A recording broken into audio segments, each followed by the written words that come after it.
You know, every single day, we're making these little choices that push our bodies around. Sometimes it's about giving something up, right? Like deciding to ditch that daily coffee. Other times, it's about missing out on something essential, like a good night's sleep. And look, both can feel pretty awful, but the reasons why they feel that way, totally different. Let's really break down what's going on inside. So, on the one hand, we've got quitting a stimulant. This is your body's reaction when you take away the caffeine it's used to. And on the other hand, we have skipping something restorative. Your body is literally being deprived of sleep, which is this fundamental process for repair. One is a tough withdrawal, the other is a deficit. So which one actually does more damage in the long run? Okay, so let's start where you really feel this first, right inside your head. We're going to look at the immediate shock to your system, that neurological kickback that happens when you either quit caffeine or miss out on sleep. What happens in your brain is surprisingly physical. When you stop thinking caffeine, the blood vessels that were always squeezed tight by the stimulant, they suddenly expand.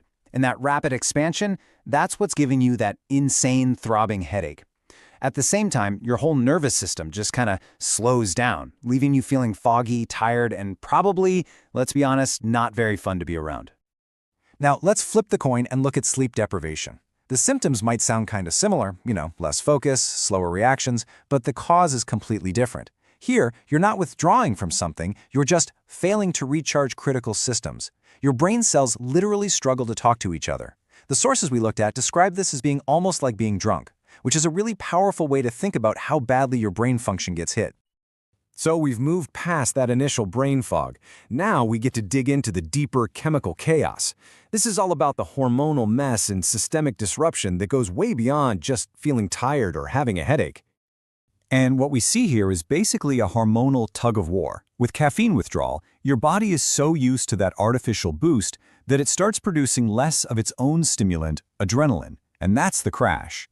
But with sleep deprivation, your body does the complete opposite. It panics. It starts pumping out more cortisol, the stress hormone, keeping you stuck in this high-alert fight-or-flight mode when you should be resting. This brings us to a process that is absolutely critical, the glymphatic system. Okay, think of this thing as your brain's nightly cleaning crew. While you're in a deep sleep, it's busy clearing out all the metabolic junk and toxins that build up during the day. But here's the most important part. It only works properly when you're in deep sleep. So if you don't get that sleep, the trash just doesn't get taken out. This table, wow, it really just lays out the fundamental difference, doesn't it? Caffeine withdrawal, believe it or not, is actually a restorative process. Your natural dopamine levels start to rebalance, and your body finds its natural rhythm again. But with sleep deprivation, it's a story of system failure. That cleaning crew, the glymphatic system, can't do its job, so toxins build up. Your immune system gets weaker. Your hunger hormones go completely haywire. See the difference? One is a tough reset, the other is a steady breakdown. So, this brings us to the long game, recovery versus risk. What happens weeks, months, or even years down the road?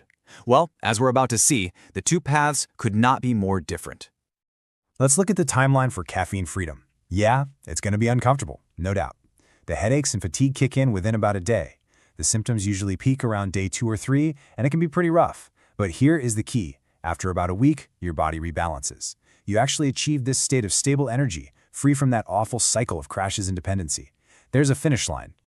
And right here is the stark contrast. Unlike quitting caffeine, chronic sleep loss isn't some temporary state you can just power through to get to a finish line.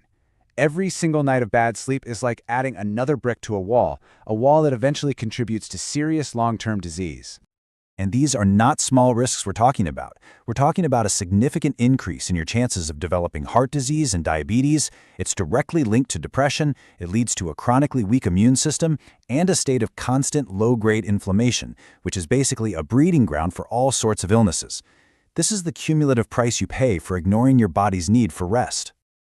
You know, this quote from the source material we looked at, it really hits the nail on the head. We tend to treat sleep like it's this negotiable part of our schedule, right? The first thing to go when we get busy. But from a biological standpoint, it's a non-negotiable requirement for survival, period. So, we'll end on this thought.